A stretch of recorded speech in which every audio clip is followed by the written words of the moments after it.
Які українські медіа можна слухати і дивитися в Криму? Як можна обходити блокування в інтернеті, які запроваджуються російською владою на півострові?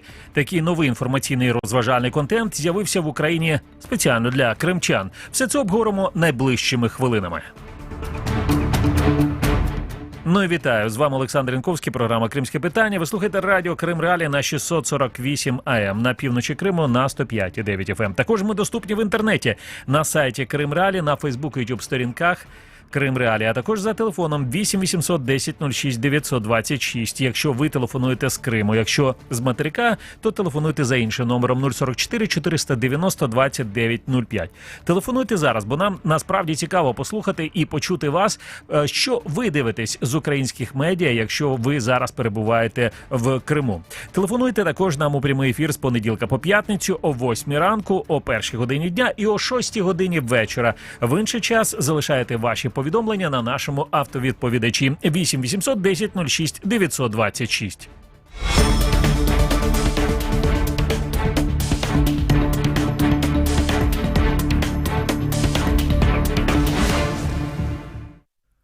Ну і важлива інформація для кримчан, з якої ми почнемо. Крим Реалії запустило додаток для смартфонів і планшетів на платформах iOS і Android. Встановіть додаток Крим Реалії, який є російською, українською або кримсько-татарською мовою. Новини Криму без цензури і без блокування. До речі, в цьому додатку ви можете слухати і наші ефіри. Ну, а ми будемо говорити сьогодні, про ті медіа, які були створені спеціально для кримчан після 2014 року. І насправді, або ті, які були змушені залишити Крим і переїхати на материкову Україну після подій 2014 року, після російської окупації українського півострова Крим. Нагадаю, що радіо Крим Реалії не мовило, оскільки сам проект Крим Реалії був створений тільки 2014 року, а радіомовлення під такими позивними, як радіопрограма, розпочалася тільки у 2015 році. І лише у вересні 2017 року радіо Крим Реалії розпочало цілодобове мовлення на 105,9 ФМ з півдня Херсонської області, біля селища Чонгар, з нової вежі, з нового передавача на територію майже всього Криму. Тоді вдавалося це робити. А згодом російські чиновники понаставили в окупованому Криму кілька передавачів, на яких запустили різні радіостанції, які мовлять не тільки на частоті, яка є легально виданою для радіо Крим Реалії 105,9 ФМ, а також і інші українські радіостанції. І після того, з 2019 року, радіо Крим Реалії стало можливо чути на частоті 648 АМ майже на території всього Криму, за винятком, хіба що південного узбережжя півострова. Але сьогодні ми будемо говорити не тільки і не стільки про радіо Крим Реалії, як про інші медійні проекти, які були створені для кримчан після 2014 року. І далі будемо говорити з Муслімом Умєровим, журналістом і ведучим кримсько-татарського шоу на Суспільному радіо. Мусліме, вітаю. Так, я вас не чую зараз. Доброго дня. Тепер чую. Доброго дня. Мусліме, давайте так. От вже я дивлюся просто офіційну інформацію, що Суспільне радіо запустило новий інформаційний проект «Українське радіо Крим». Це сталося 17 травня. Він звучатиме на хвилях українського радіо на півдні України і частині Кримського півострова на частоті 107 ФМ, а також у середньохвильовому діапазоні на частоті 549 АМ.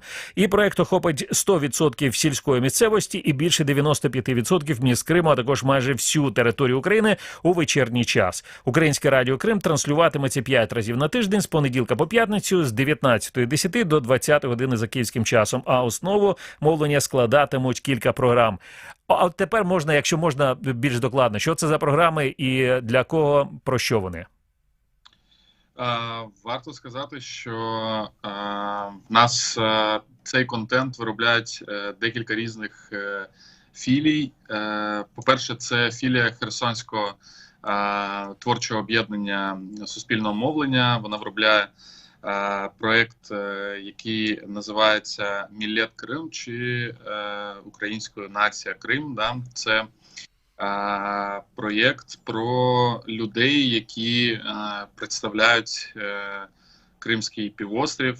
Деякі з них – це переселенці, деякі з них – це ті, наприклад, кримські татари, які після повернення з міст висилки залишились в Херсонській області і не повертались або повертались, але не мали змоги залишитися в Криму. Це такий сторітелінг про людей, про їх історії, те, чим вони займаються, і як вони представляють сучасну країну. Тобто, наскільки я розумію, це переважно про тих людей, які зараз живуть на території материкової України, чи і також про тих, хто на території окупованого Криму так само? Саме тих, хто представляє зараз Крим, але живе на материковій частині. Угу. Зрозуміло. Ось. У нас є, якщо там далі говорити, про ті програми, які є, це і власного виробництва Суспільного радіо, проєкт, який має назву «Крим Україна», інформаційно-політичний проєкт про події в Криму. Він виходить з понеділка по четвер з 19:40. Але варто зазначити, що це контент не тільки для тих, хто живе на непідконтрольній частині країни, але і для всієї країни, тому що зараз такий приклад вам скажу. Зараз займаюсь проєктом Унітур з громадською організацією Кримська проєктно-освітня платформа Q-Hub. Ми знімаємо тревел-шоу для абітурієнтів та студентів з Криму та Донбасу, які не знають. Ми обов'язково поговоримо про цей проєкт, так. Я просто хотів сказати, що не багато людей, от ми побачили Херсон, і не всі знають просто про проблеми Криму, навіть на материковій частині. Це про те, що варто працювати і з аудиторією, яка живе на материку. Тобто, про безліч проблем, які є, не знають навіть тут. Навіть, за вашими словами, не знають навіть на Херсонщині, яка є безпосередньо межує з окупованим Кримом. Так. А чому так сталося? Давайте так, бо це насправді цікаво. Це тому, що перервані багато зв'язків таких людських. Це може так посилилося через цю всю ситуацію з пандемією, з обмеженнями, які запровадила, наприклад, Росія під час перетину тієї лінії розмежування, коли люди їздять. І тому вони не знають. Я думаю, що це таке більш глобальне питання. Це про те, що, мені так здається, моя суб'єктивна точка зору, що це більш глобальне питання, тому що країна вибудовується тільки з 2014 року, і Крим, і сама така островна натура, всі жили окремо, Крим окремо жив, материкова частина окремо жила, ніхто напевно, активні люди, інтелектуальна еліта вже ж знає і знала про те, що відбувається на материку, і з материкової частини про те, що відбувається в Криму, але більшість про це не знала і тільки починає дізнаватись про те, що відбувається. Більше дізнаватись про свою країну без меж СНД, а саме з межами України, всередині. Я думаю, що це саме питання більш ніж питання кордонів і питання війни. Це про те, що зараз просто вибудовується державна ментальність, вона ще на шляху такому, дуже хиткому, але вибудовується все ж таки. Мені так здається, мені так хочеться, щоб так було. Зрозуміло. І тому було вирішено, я так розумію, цю робити щоденну програму для жителів всієї України про те, що відбувається на території півострова. І вона виходить о 19:40, я так розумію, щодня з понеділка по четвер на Суспільному радіо. До речі, цей майданчик Суспільне радіо, я просто, знаєте, багато людей зараз почують, скажуть а чому саме Суспільне радіо, чому саме цей майданчик? В мене є відповідь, але я хочу почути від вас цю відповідь для слухачів і глядачів нашої програми. Тому що якщо заплющити очі і змодерувати ситуацію, що, наприклад, я дуже не хочу, але якщо, наприклад, немає проєкту Радіо Свобода Крим Реалії на материковій частині України, взагалі в Україні, цього проєкту, і немає, наприклад, особистого радіо власника Елінора Іслямова, то в Україні немає нічого, що представляє Крим. Просто на хвилях, немає.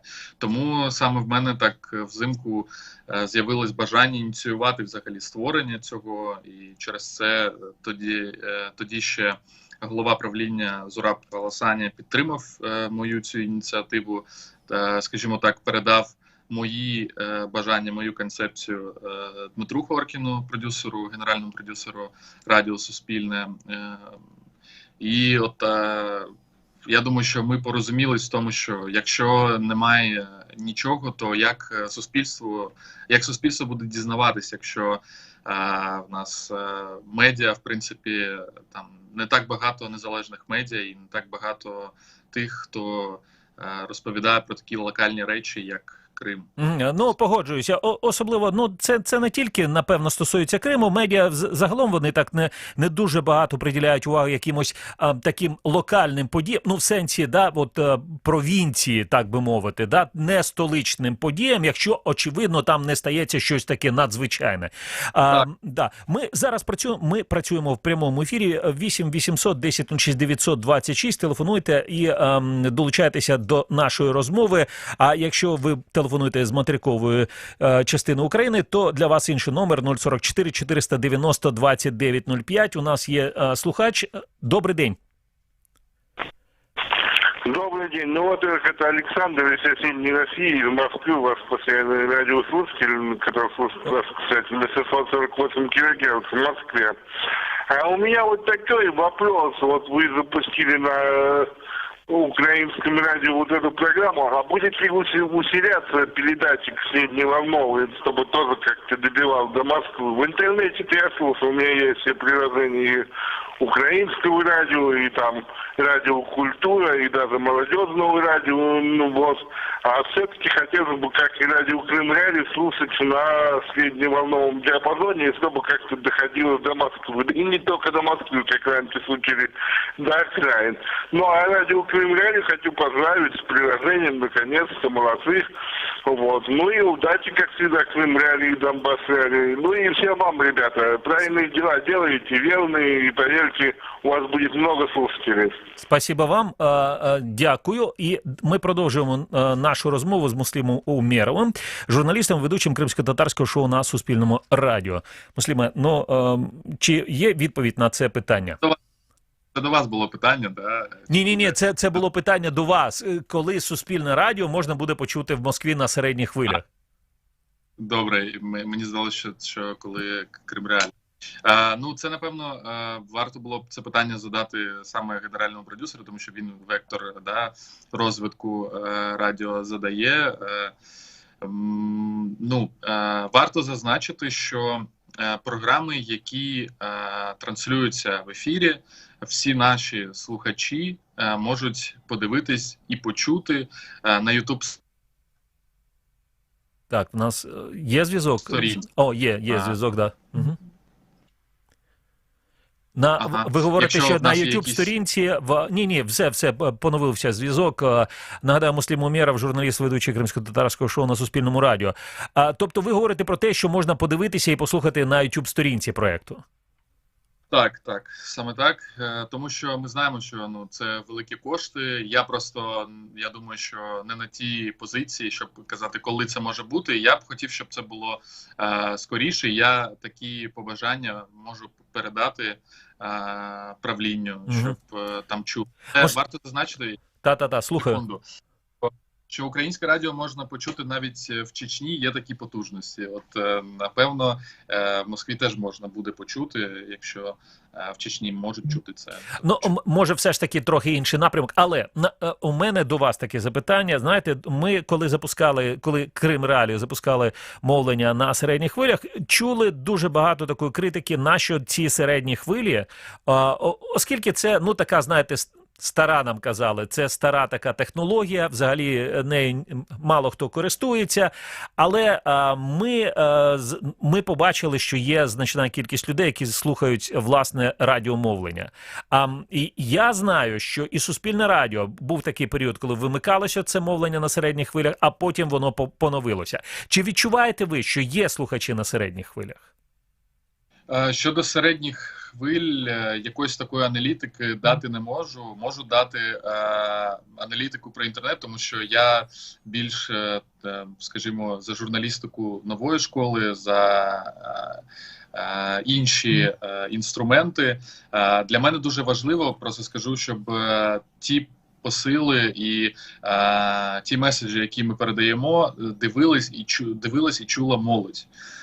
Тому що так як одночасно займаємося проблемами молоді, знаю, що от в Криму дуже так важко з цим, і популяризація російської культури через все, що завгодно, вона діє дуже сильно. А от української культури вона слабенько добиває, і мені більше хотілося зробити акцент на інтернеті саме. Ага, зрозуміло. Тобто, якщо ми говоримо тепер, давайте поговоримо безпосередньо про вашу програму. Я так розумію, що вона виходить щоп'ятниці, да? Це от те, що ви вже, конкретно ви, як журналіст робите цю програму.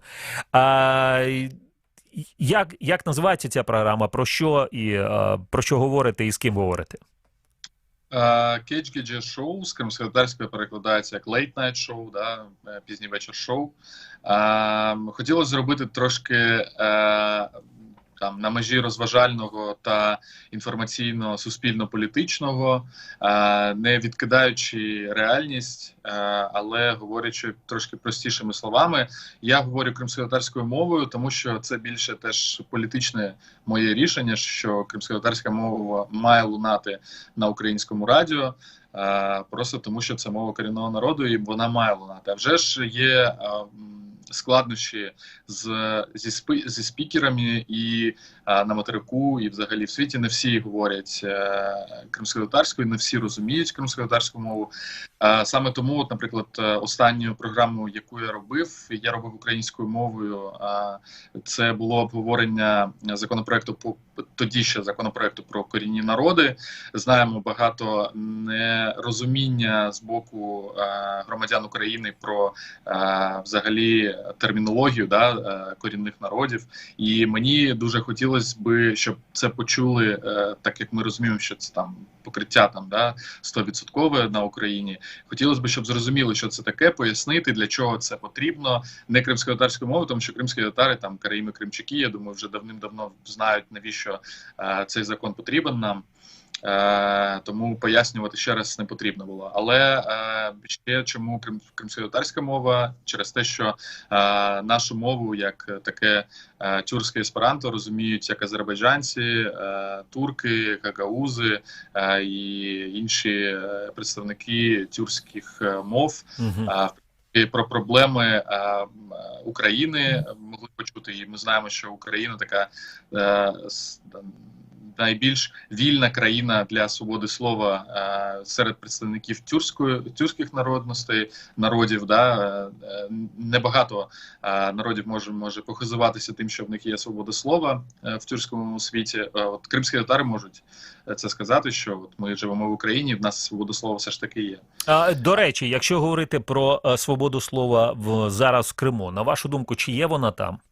Якщо я розумію, що можна сказати про те, що це насправді так сталося, у 2014 році вимкнули більшість телеканалів, радіостанцій, у 2015 році з Криму був змушений виїхати телеканал АТР, але залишається інтернет. От хіба може бути свобода слова, наприклад, зараз в Криму в інтернеті?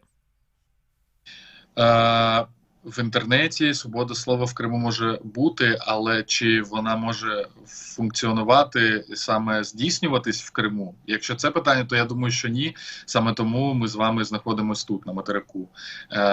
І от багато прикладів і громадянських журналістів, і негромадянських журналістів, які перебувають там за ґратами, і Микола Семена, да, який тут знаходиться. Це приклади того, що свобода слова в Криму – це дуже така, не те, що непроста річ, але просто, ну, це факт, що там цього не може бути. Да?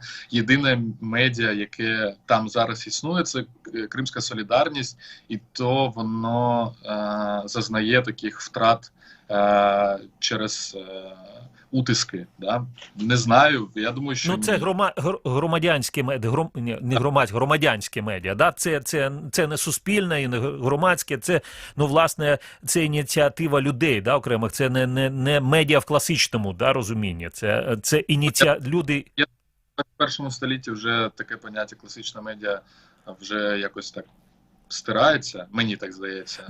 Ну все ж таки, от дивіться, Мусліме, да? Ви над цим працюєте, да? Тобто, а більшість людей, які є громадянськими журналістами, все ж таки, да? Це для них не є професією, це або вони були змушені це зробити, оскільки ніхто про їхні проблеми не говорив, да? Ну, тобто, це не є професією. Ну, це, можливо, це тема для окремої дискусії. Зрозуміло, а взагалі, як ви оцінюєте, от Кримська Солідарність, я зрозумів, да? І це насправді дуже важливий ресурс для того, щоб дізнаватися про кримські події. А ви самі, звідки берете інформацію про події в Криму? Це власна мережа кореспондентів. Звідки ви дізнаєтеся про ті події? Ви кажете, наприклад, якщо казати про шоу, шоу, так. Ну, це безліч ресурсів, і Суспільне Крим виробляє те, що власне виробляє Крим Реалії. Ми знаємо, що да, по охопленню і по вторинних новинах, які беруть на материковій частині України, це топ, да, найкраще медіа по інформації про Крим. І Кримська Солідарність, і в нас іноді кримськотатарські проблеми, вони не висвітлюються навіть на телеканалі АТР, такі внутрішні, і я їх просто видивляюсь на сторінках там лідерів сучасної думки кримських татар. Вони там внутрішні проблеми пишуться кримськотатарською мовою, коментарі теж кримськотатарською мовою. Наприклад, був такий випадок, коли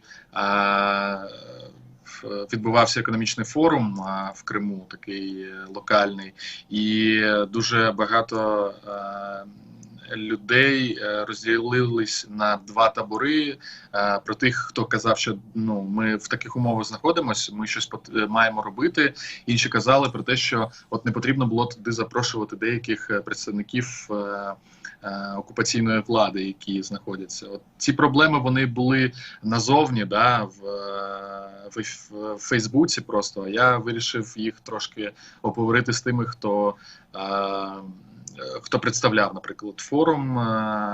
Не всі, хто там писали коментарі, згодились говорити про це, тому що ми знаємо, да, що ну, кримськотатарський народ все ж таки консервативний, і це тільки перші початки того, що ми починаємо висловлювати щось, а не залишаємо всередині. От, хотілося б, щоб Кіч-Гіч Шоу теж був майданчиком про такі розмови, про рефлексії, тому що в Криму не вистачає рефлексій, не вистачає обговорень різних тем. Все так відбувається, як, напевно, я не знаю, не жив в Радянському Союзі, але це на кухні або в коментарях. Якось так. Я жив, ну, коментарів не було, знаєте, бо інтернету ще не було, тому, очевидно, можна було десь прокоментувати, і колись я згадую, коли прийшов працювати на завод «Фотон», де виробляли телевізори, там от просто робітники, робочі, да, ті люди, які там працювали, вони у курилці, вони всі один одному переповідали, що вони почули вчора на Радіо Свобода, чи BBC, чи там і так далі. Але це був вже пізній Радянський Союз, це були вже 80-ті роки, тобто вже таке було, ну, трошки було вільніше. І ще таке, щоб тут, може, крапку там поставити на цьому питанні, скажіть, будь ласка, чому варто, от якщо зараз ми говоримо для кримчан, чому варто їм дивитися і слухати, і читати те, що робиться на материковій Україні, а не обмежуватися винятково тим, що робиться в медіа безпосередньо на території окупованого Криму?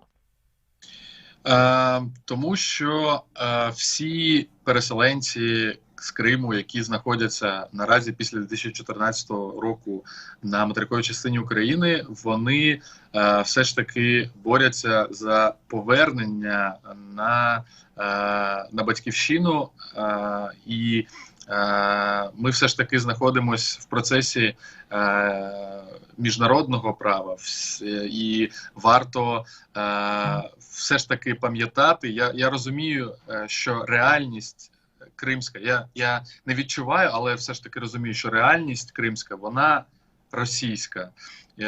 І вона там, да, гроші російські, там закони російські, все воно взагалі інше. Але варто пам'ятати про те, що Так, в нас знов щось зі зв'язку. Муслім Умєров, журналіст, ведучий кримсько-татарського шоу на Суспільному радіо. Чи поновився, да, зв'язок? Добре, Мусліме, да. Продовжуйте, будь ласка. Хотів сказати, що я сподіваюся, що міжнародне право запрацює і дипломатичним шляхом Крим повернеться, і просто варто про це пам'ятати, бути в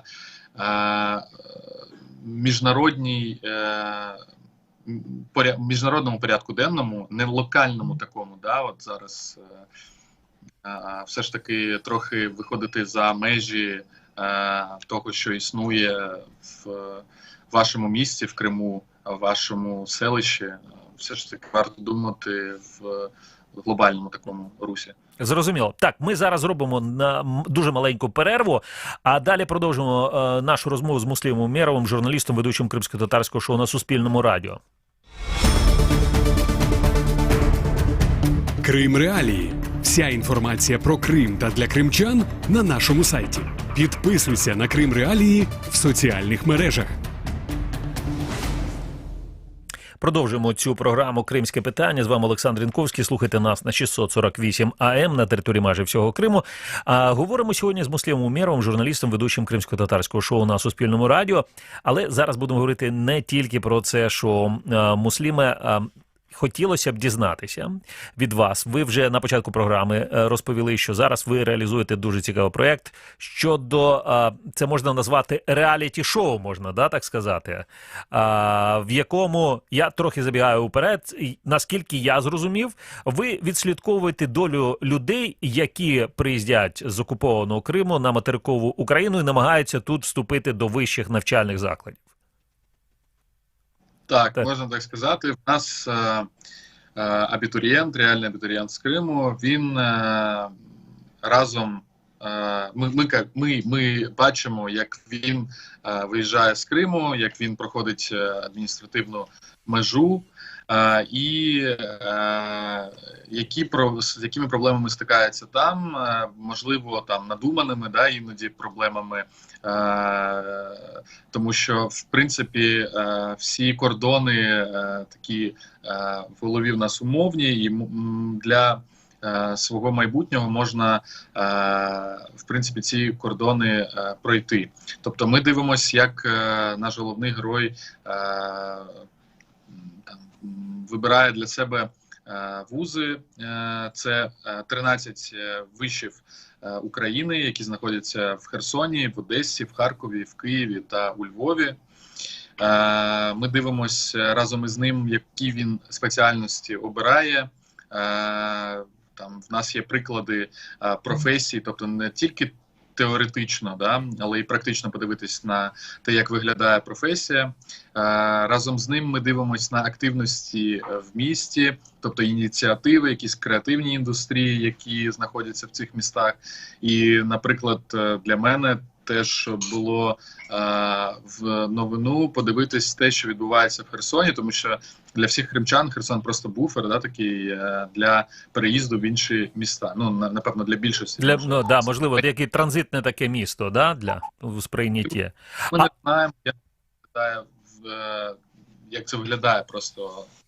Але от разом з героєм ми про це дізнаємось, і це стає реально цікавим для молоді, тому що активності і активні люди, які змінюють країну, вони є в різних містах. І це факт. А коли і як про це дізнаються глядачі, аудиторія цього проєкту? Аудиторія наша це кримчани та жителі Донецької та Луганської області і Херсонської області. В принципі, це наша головна аудиторія, абітурієнти і студенти, які не бачать підконтрольної частини України. Вони побачать цей проєкт на особистій сторінці громадської організації Q-Hub. Зараз ведемо переговори з іншими регіональними каналами, які б могли це показати, але канали для нас – це аудиторія батьків більше, ніж самих абітурієнтів. Чому їм це не цікаво просто? Чи ви думаєте, так краще просто достукатися до цих абітурієнтів? Розуміємо, що все одно там школяр, який закінчує школу, він все одно радиться з батьками про свій наступний крок. І теж варто показати батькам, наприклад, в Криму, як зараз виглядає материкова частина України. Це теж важливо. Але все одно першою аудиторією в нас є самі абітурієнти, тому ми більший удар даємо на соціальні мережі. Ось. Зрозуміло. Коли це буде? Прем'єра першої серії буде 16 липня. І кожного тижня в п'ятницю буде виходити прем'єра серії на YouTube-каналі Q-Hub. Можна подивитись за бекстейджами та за якимись цікавими фактами про освіту в містах, які ми представляємо і на сторінці Q-Hub в Інстаграмі і в Фейсбуці. Тому хотілося б можливо, разом з вами співпрацювати щодо цього, тому що знаємо, що Крим Реалії – це найпотужніша така платформа про інформацію про Крим. Насправді це цікаво. Я думаю, що це цікаво буде і нашій аудиторії. І коли це вже почнеться ваші ефіри, це презентації чи перші покази 16 липня, я думаю, що ми повернемося обов'язково до цієї теми, оскільки насправді така м'яка сила, кажуть, вона дуже впливова. Коли люди приїздять і навчаються у вищих навчальних закладах на материковій Україні. Але зрештою мені дуже цікаво, як вам вдалося домовитися з людьми, оскільки минулими роками дуже часто ми стикалися з тим, я кажу як журналісти, стикалися з тим, що люди просто побоювалися давати будь-які коментарі, навіть анонімно, навіть перебуваючи на материковій частині України, коли вони вже вчилися тут. Як нам вдалося домовитися з героями? Взагалі, це був такий, можна сказати, маленький кастинг, де ми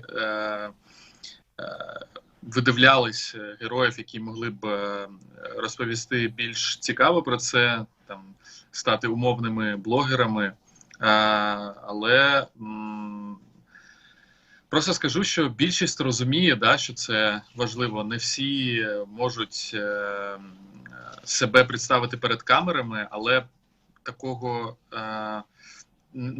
такої негативної відповіді я і наша команда не чула ні від кого з тих, кого ми розглядали на роль головного героя. В принципі, я думаю, що це все ж таки нове покоління, воно трошки інакше дивиться на це, і ми ніяким чином не співставляємо, ми не кажемо, що там погано, а тут добре. Ми просто говоримо про позитив, який відбувається на материковій частині країни. І це не на протиставленні відбувається, а просто на позитивному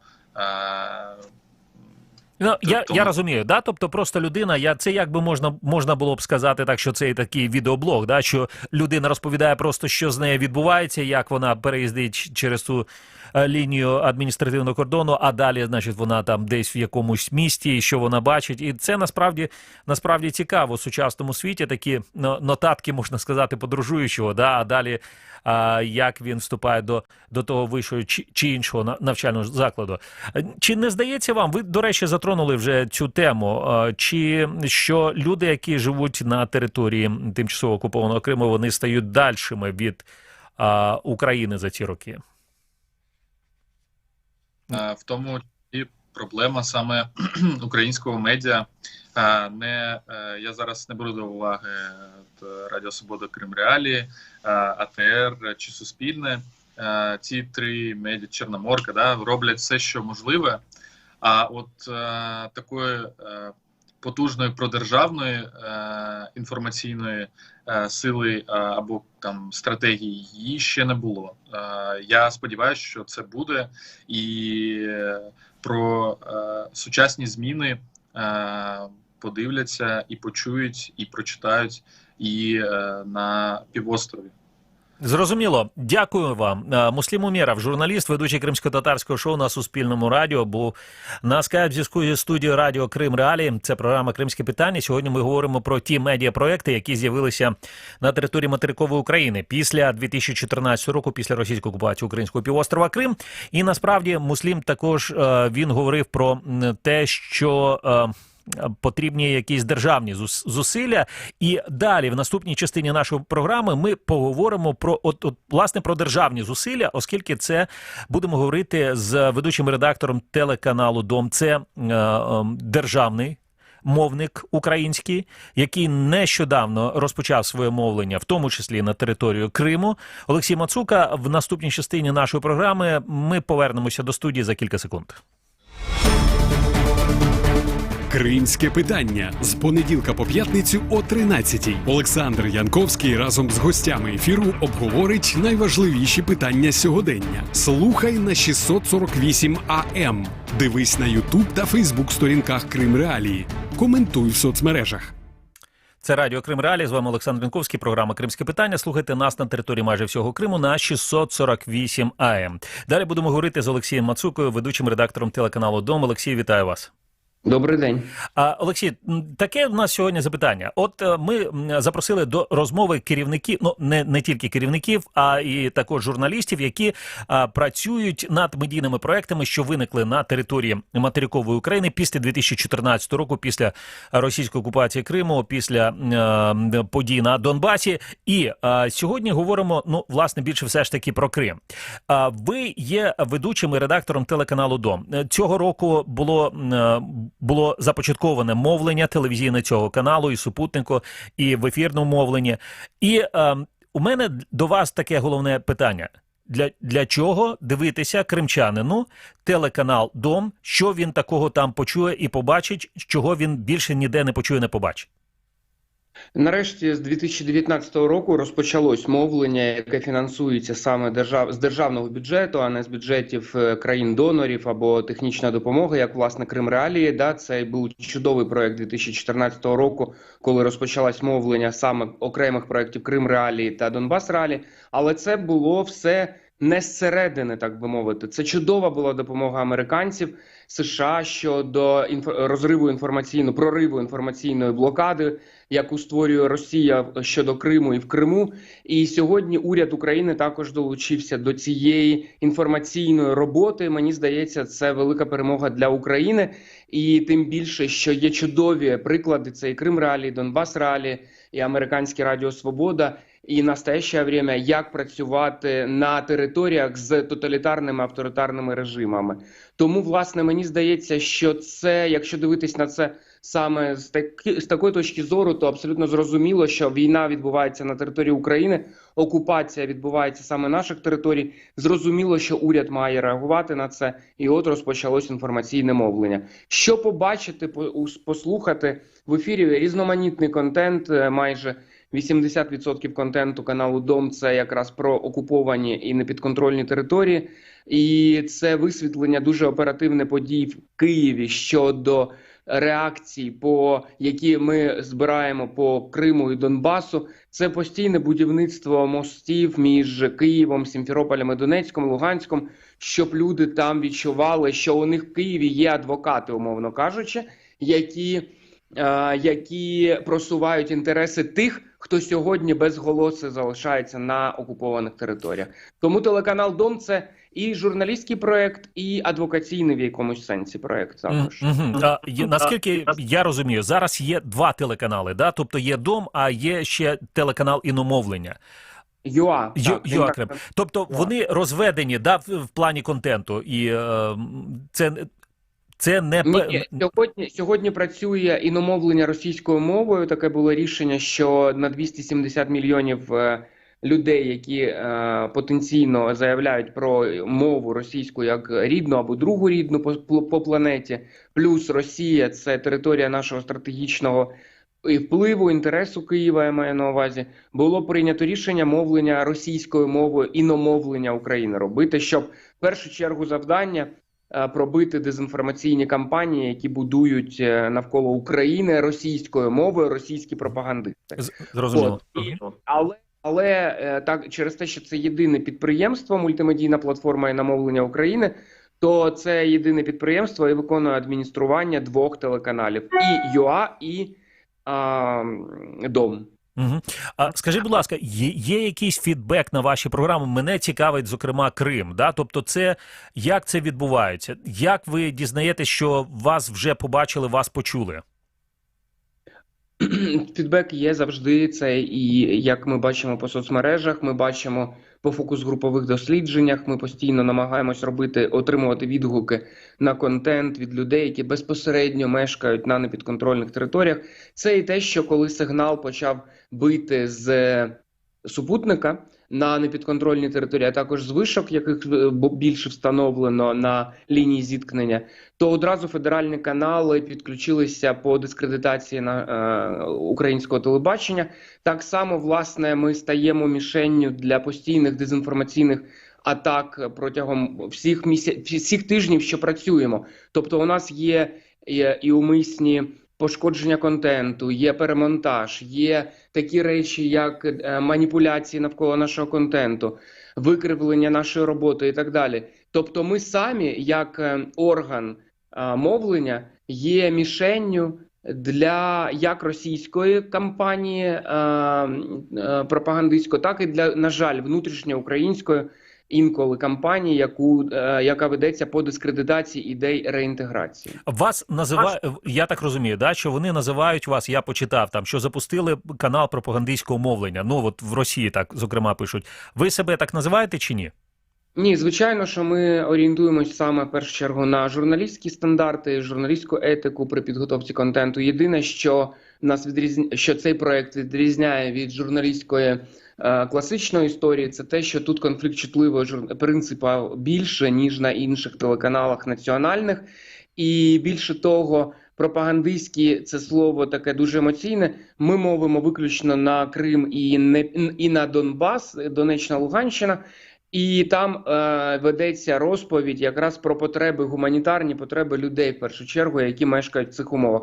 Якщо це пропаганда гуманітарних речей, нехай так називають, але пропаганда завжди включає в себе політичні речі. У нас політичних речей в цьому контенті, насправді, це не перше місце, а політика в основному завжди тоді торкається, коли це мова йде про вирішення питань реінтеграції.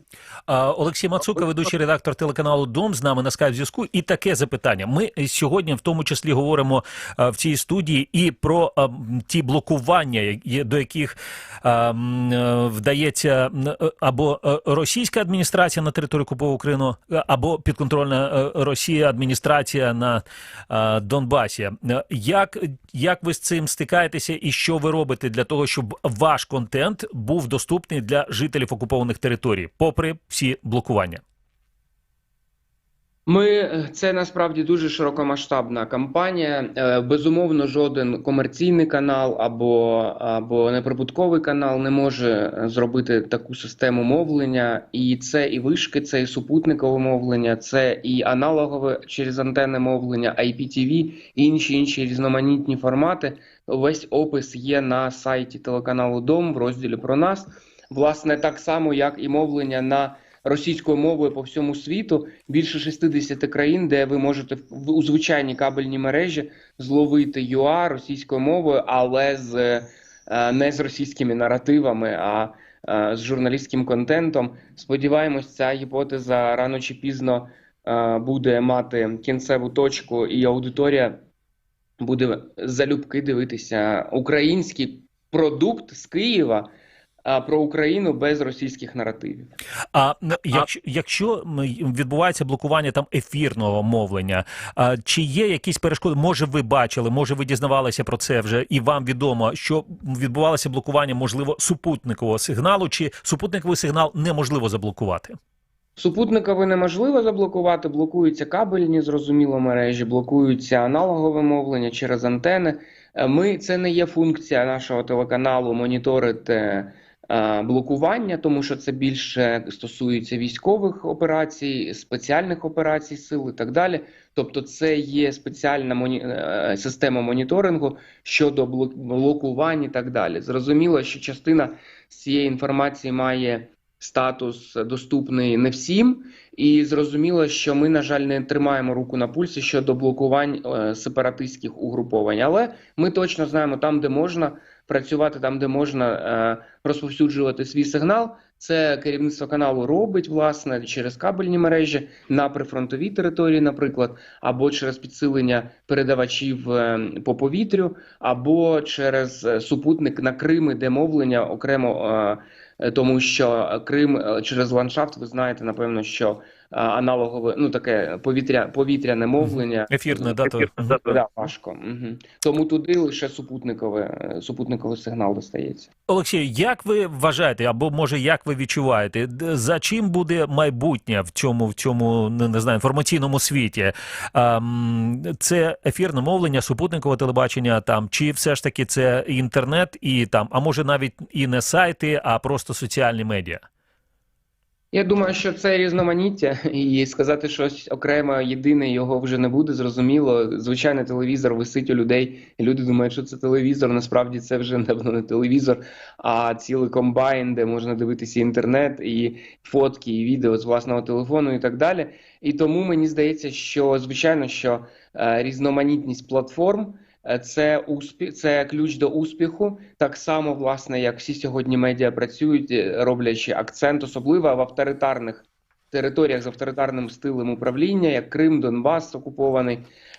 Зрозуміло, що саме там це інтернет, це, до речі, супутникове мовлення, яке безкоштовне, канал Дом, він доступний безкоштовно для і в тому ж пакеті, що і російські федеральні канали. Тобто, якщо людина апріорі хоче дивитися федеральні канали, вона де-факто отримає і телеканал Дом як додатковий бонус. І я сподіваюся, що потім звикне до кнопки з телеканалом Дом, а не з телеканалом, який фінансується з державного бюджету Російської Федерації. Це насправді дуже цікава інформація, і вона буде корисна і також і нашим слухачам. Дякую вам, Олексій Мацука, ведучий редактор телеканалу Дом, був на скайп-зв'язку зі студією Радіо Крим Реалії.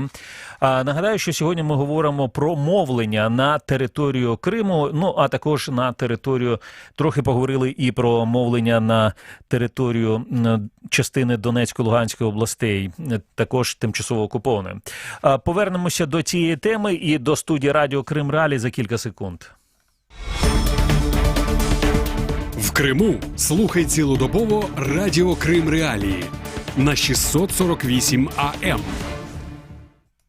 Продовжуємо програму «Кримське питання». З вами Олександр Янковський. І далі будемо говорити з Іриною Седовою, експерткою Кримської правозахисної групи. Ірина, вітаю вас. Доброго дня. Сьогодні ми говоримо про блокування українського сигналу в Криму, і, власне, не тільки сигналу ефірного. Я хотів би з вами поговорити, а також і про блокування, можливе блокування інтернет-мережі на території півострова. Але, зрештою, давайте все ж таки почнемо з ефірного сигналу. Яка зараз картина на території півострова? Чи доходить український сигнал до кримчан? Наразі ми провели останній моніторинг в цьому місяці, наприкінці минулого місяця. Ми перевірили 19 населених пунктів на півночі півострова, і тільки у 8 населених пунктах ми змогли спіймати сигнал українського ФМ-радіомовлення. На жаль, в інших населених пунктах цього сигналу нема, а в тих 8 пунктах, де він є не на всіх частотах, а тільки на кількох. Тобто там одна станція може ловитися чи дві, тільки в одному населеному пункті, який зовсім близько до адмінмежі з Кримом, там можна спіймати 5 українських станцій.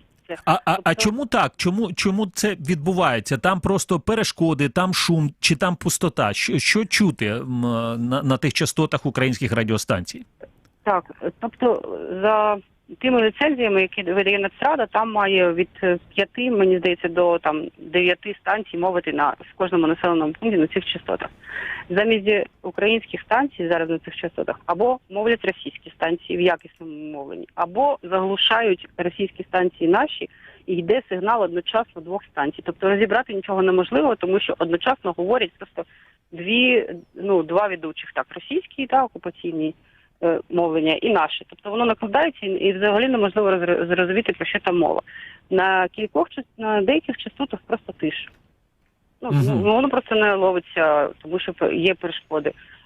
Це, на нашу думку, пов'язано з тим, що вежа окупантів, яку вони встановили наприкінці минулого року, вона просто ближче знаходиться територіально до цих населених пунктів, ніж українська вежа. І тому вона просто заглушає, їхній сигнал заглушає наш. Це ви зараз говорите про ту вежу, яка встановлена біля міста Армянськ.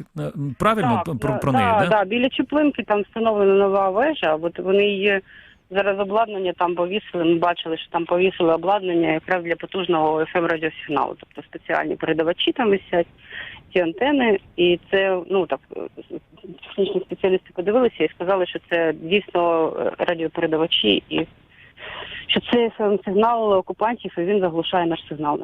І для того не треба було якісь там особливі дослідження робити, оскільки цю вежу її видно просто навіть з підконтрольної території України. Вона безпосередньо в наближенні до адміністративного кордону ця вежа встановлена. Ми бачили, наші монітори бачили це в Криму. Я не знаю, наскільки її видно з нашої території, тому що ми проводили моніторинг саме в Криму. Я точно вам не скажу, у нас є координати цієї вежі, треба подивитися, але у нас все ж таки там на території Криму. Я бачив просто цю вежу ще минулого року, коли вона встановлювалася. А на вашу думку, є ще одна така також велика вежа, і так само можна бачити навіть з підконтрольної території України у Солоному озері, це біля Джанкою, біля пункту пропуску Чонгар. На вашу думку, який вихід є з цієї ситуації? Чи має хтось реагувати? Звісно ж, я вважаю, що це загроза національній безпеці, в першу чергу. Тому що ці вежі мовлять не тільки на території окупованого Криму, вони мовлять вже і на Херсонську область, і наш моніторинг це підтвердив, який ми робили. Ми зараз будемо повторно робити в липні. В Херсонській області, на півдні Херсонської області теж цей сигнал окупантів чутно дуже добре. І це загроза національної безпеки. Тому я думаю, що РНБО має засідання скликати з цього приводу і прийняти якісь рішення, щоб залучити, наприклад, Міністерство оборони, щоб протистояти цьому. Тобто треба вкладати кошти в те, щоб просто вигравати цю війну потужностей, підсилювати наші вишки, підсилювати наше мовлення. Це перше. Але я розумію, що це дуже дорого. І є ще один вихід. От, наприклад, Радіо Крим Реалії зараз мовить, окрім ФМу, воно ж мовить ще на Крим на середніх хвилях. І цей сигнал не глушать. Його, тому що дуже складно технічно заглушити. Тому якщо держава все ж таки прийме рішення, це має прийматися стратегічне рішення, тому що в законах цивільного часу цього немає. Просто це треба, щоб РНБО прийняли рішення, щоб роздати цим мовникам, які мають мовити на ФМ-ках, ще середні хвилі, і забезпечити їм можливість мовити на середніх хвилях. І люди це будуть слухати, тому що людям потрібен наш український сигнал незалежних українських медіа. Вони хочуть це слухати в цьому, але просто не мають можливості. Якщо це буде потужно мовити стабільно на середніх хвилях, люди просто купують дешеві китайські приймачі є, і можна слухати цей сигнал. Просто це, щоб держава, просто треба, щоб всі організувалися там на владних кабінетах і зробили, і прийняли ці рішення. Отак. Зрозуміло.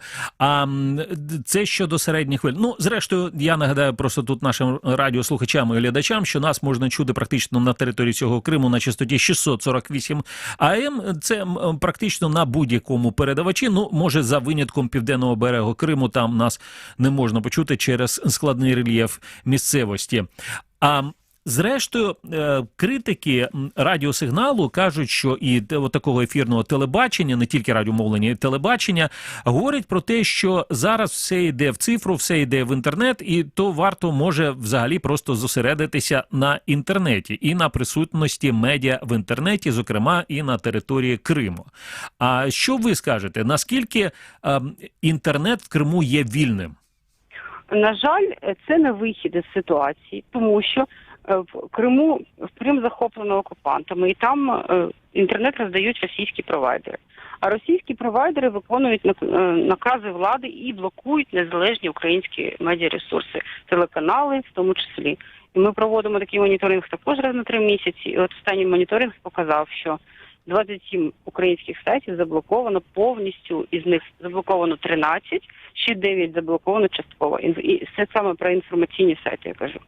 А оці заблоковані сайти, на які ви посилаєтеся, ну, їх 13, кажете, да, повністю українські медіа, це якесь блокування, яке відбувається за рішенням суду, чи за рішенням якогось російського контролюючого органу, чи це просто, ну, якась така ініціатива місцевих, не знаю, чиновників?